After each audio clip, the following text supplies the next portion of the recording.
ಜೀವನದಾಗ ಏನು ನಡೀತಾ ಇದೆ ಅನ್ನೋದೇ ಅರ್ಥ ಆಯ್ತಾ ಇಲ್ಲ ಅಮ್ಮಿಯವ್ರೆ. ಆವಮ್ಮ ಯಾರೋ ಬರ್ತಾರೆ, ನಾನು ನಿಮ್ಮವ್ವ, ನೀನು ನಂಗೆ ಮಗ ಅಂತಾರೆ. ನಾನು ಆ ಭೈರದೇವಿಗೆ ಹಂಗೆ ಮಾಡ್ತೀನಿ ಹಿಂಗೆ ಮಾಡ್ತೀನಿ ಅಂತ ಹಾರಾಡ್ಕೊಂಡು ಹೋಯ್ತೀನಿ. ಕಡೆಗೆ ನಾನಾಗೆ ಇರೋಕ್ಕಾಯ್ತಾ ಇಲ್ಲ, ಹಂಗೆ ವಾಪಸ್ ಬರ್ತೀನಿ. ಒಟ್ನಾಗ ನನ್ನ ಲೈಫಲ್ಲಿ ಏನೇನು ನಡೀತಾ ಐತೆ, ಇದೆಲ್ಲ ಏನು ಕಾಯ್ತಾ ಐತೆ ಒಂದು ಅರ್ಥ ಆಯ್ತಾ ಇಲ್ಲ. ಅದು ಹಾಗೆ ಜೋಗಿ ಅವರೇ, ಜಗತ್ತಲ್ಲಿ ಪ್ರತಿಯೊಂದಕ್ಕೂ ಒಂದೊಂದು ಕಾರಣ ಇದ್ದೇ ಇರುತ್ತೆ. ಕಾರಣ ಇಲ್ಲದೆ ಒಂದು ಹುಲ್ಕಡ್ಡಿನೂ ಅಲ್ಲಾಡಲ್ಲ ಅಂತ ಹೇಳ್ತಾರೆ. ಇದು ಹಾಗೇನೆ. ಅದೇ ಅಮ್ಮಿಯವರೇ, ಕಾರಣ ಅದೇ ಅಂದಮೇಲೆ ಆ ಕಾರಣ ಏನು ಅಂತ ಗೊತ್ತಾಗಬೇಕು. ಅದೇ ನನಗೆ ಕಾಡ್ತಾ ಇರೋದು. ಅದೆಲ್ಲ ನಮಗೆ ಬೇಕಾದಾಗ ಗೊತ್ತಾಗಲ್ಲ ಜೋಗಿ ಅವರೇ.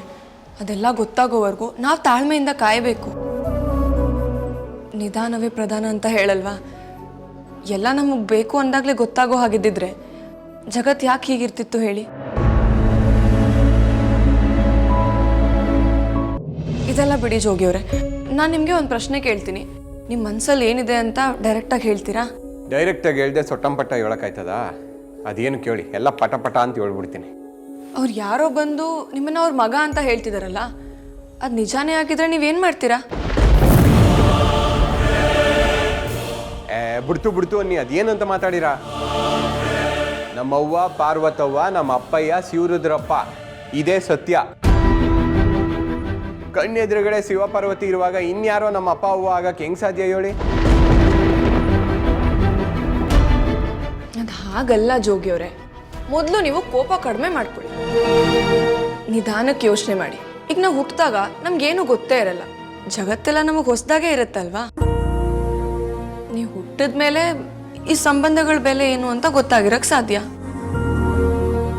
ಅದು ನಮ್ಮ ಹೆತ್ತ ತಾಯಿ ಹೇಳಿದ್ರೇನೆ ನಮಗೆ ಪ್ರತಿಯೊಂದು ಸಂಬಂಧಗಳು ತಿಳಿಯೋದು. ಈಗ ಯಾರಿಗೆ ಗೊತ್ತು, ಕೆಲವೊಂದ್ಸಲ ನಾವು ಅನ್ಕೊಂಡಿರೋದೇ ಸುಳ್ಳಾಗಿರ್ಬೋದು. ಅದಕ್ಕೆ ಕೇಳ್ತಿದ್ದೀನಪ್ಪ, ಬೇರೆ ಏನಿಲ್ಲ. ಈಗ ನೀವು ಸಮಾಧಾನದಿಂದ ಒಂದು ನಿಮಿಷ ಕಣ್ಣು ಮುಚ್ಕೊಂಡು ಯೋಚನೆ ಮಾಡಿ ನೋಡಿ.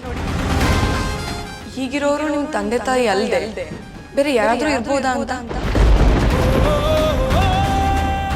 ಈಗೇನು ನಾನು ಕಣ್ಣು ಮುಚ್ಕೊಂಡು ನೆನ್ಪು ಮಾಡ್ಕೊಂಡ್ರೆ ನಮ್ಮ ಅವ್ವನೇ ಕಣ್ಣು ತುಂಬ ಬತ್ತಾಳೆ ಅಂತ ಅಲ್ವಾ ನಿಮ್ಮ ಮಾತು? ಆಯ್ತು ಬಿಡಿ, ನಾನು ಕಣ್ಣು ಮುಚ್ಕೊಂಡ್ರೆ ನಮ್ಮವ್ವ, ನಮ್ಮ ಪಾರ್ವತವ್ವನೇ ನನ್ನ ಕಣ್ಣೆದುರುಗಡೆ ಬರೋದು.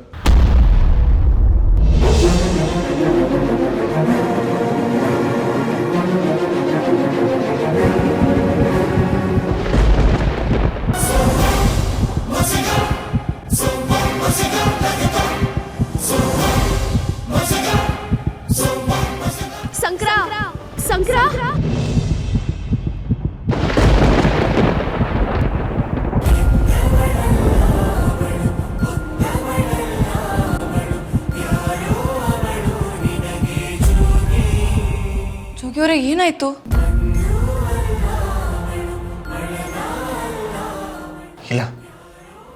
ಇಲ್ಲ, ಕನಸ್ನಾಗೂ ನನಗಿಂತ ಯೋಚನೆಗಳು ಬರಬಾರ್ದು.